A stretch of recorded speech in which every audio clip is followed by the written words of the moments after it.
Kufuatia tamko la serikali lilotolewa Juni 2 mwaka huu kupitia msajili wa jumuiya za kiraia nchini la kufunga makanisa ya Ufufuo na Uzima kutoendelea kutoa huduma katika matawi yake yote yaliyopo nchi nzima, Jeshi la Polisi mkoa wa Mbeya mnamo Juni 5 mwaka huu limefunga makanisa 6 ya Ufufuo na Uzima yaliyopo eneo la ZZK Mbalizi, mtaa wa Mnadani Rujewa, wilaya ya Mbalali, wilaya ya Chunya, Lungwe, Kyela na jijini Mbeya. Jeshi la Polisi mkoa wa Mbeya linaendelea kufanya ufuatiliaji ili kubaini uwepo wa makanisa hayo na kuchukua hatua za kisheria. Habari makanisa 6 ya Ufufuo na Uzima katika mkoa wa Mbeya pia yamefungwa. Ili kufuatia tamko la serikali kupitia msajili wa jumuiya za kiraia nchini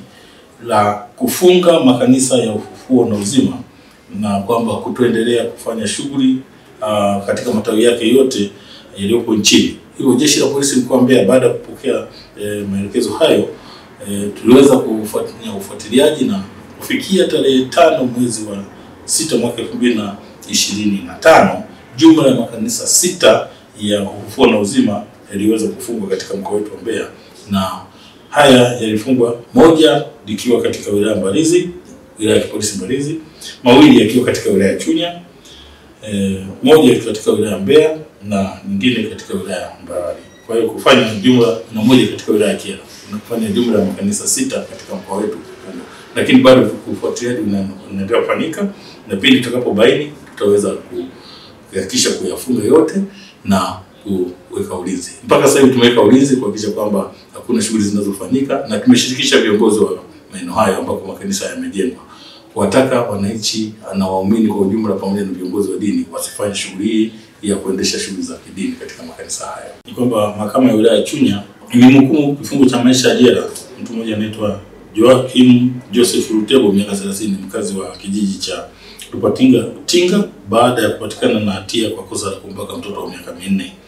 Hukumu imetolewa tarehe 27 mwezi wa 5 mwaka 2025 mbele ya Mheshimiwa James Mwanuzi na mwendesha mashtaka wa serikali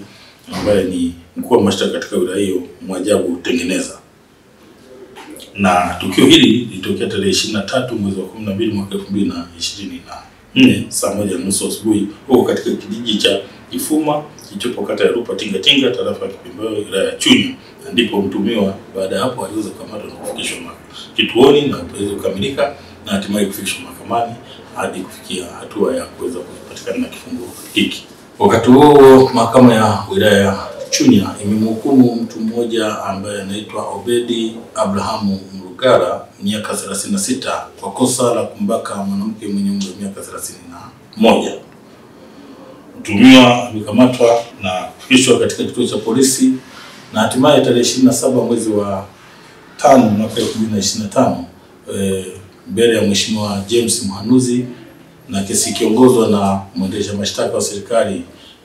ambaye anaitwa Mwajabu Tengeneza ambaye pia ni mkuu wa mashtaka katika wilaya hiyo.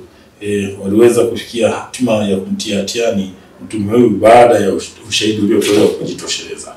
Baba na mafanikio hayo na shughuli zilizofanywa na Jeshi la Polisi, lakini pia zipo jitihada za kuzuia na kudhibiti ajali za barabarani katika mkoa wa Mbeya. Kwa hiyo kwa kipindi cha mwezi Mei mwaka 2025 jumla ya makosa ya ukiukwaji wa sheria za usalama barabarani 7624 yaliweza kukamatwa. Kati ya hayo magari ni 6613 na pikipiki pamoja na bajaji ni 1011. Aidha jumla ya magari 6613 haya yalikaguliwa kabla ya kuanza safari na yalikaguliwa katika checkpoints zetu zilizonazo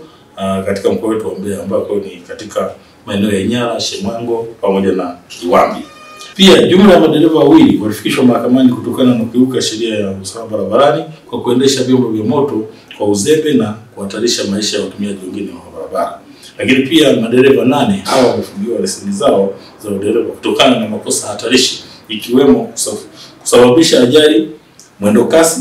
na kuyapita magari mengine kwenye maeneo hatarishi, yakiwemo maeneo ya miteremko na maeneo ya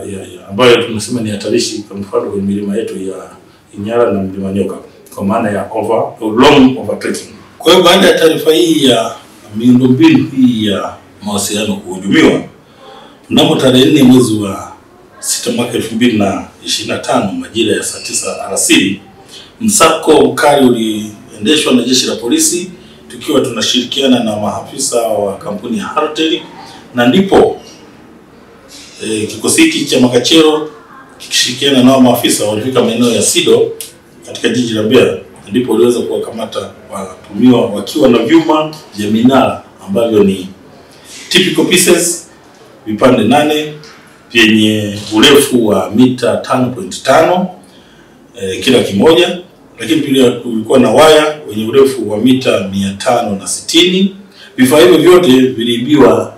mnamo Juni tarehe 2 mwaka huu, na katika ufuatiliaji ilionekana vifaa hivi viliibiwa vikiwa katika eneo lililokuwa limekwisha bainishwa na kampuni ya Halotel kwa ajili ya kusimika mnara kwa ajili ya kuongeza mawasiliano katika mawasiliano ya mji huu wa Mbeya na maeneo mengine. Kwa hiyo hawa watuhumiwa wao wamefika katika maeneo hayo ambapo vifaa hivi vimehifadhiwa na kuchukua vifaa hivi vya mawasiliano ya kampuni ya Halotel, na wakawa wameviweka kuvipakia kwenye gari namba T607 DJC aina ya Scania lori mali ya Adam Selemani Mwakitusia, wakiwa sasa katika harakati za kuandaa vyuma hivi na kuvisafisha kupeleka Dar es Salaam. Ndipo kikosi chetu cha Makachero kiliweza kuwakamata na kuwafikisha katika kituo cha polisi kwa ajili ya mahojiano zaidi, kwa sababu wamerudisha nyuma juhudi nzima za kampuni, lakini si kampuni tu, na serikali kwa ujumla katika kuwaletea wananchi mawasiliano ambayo yanarahisisha shughuli za kimaendeleo.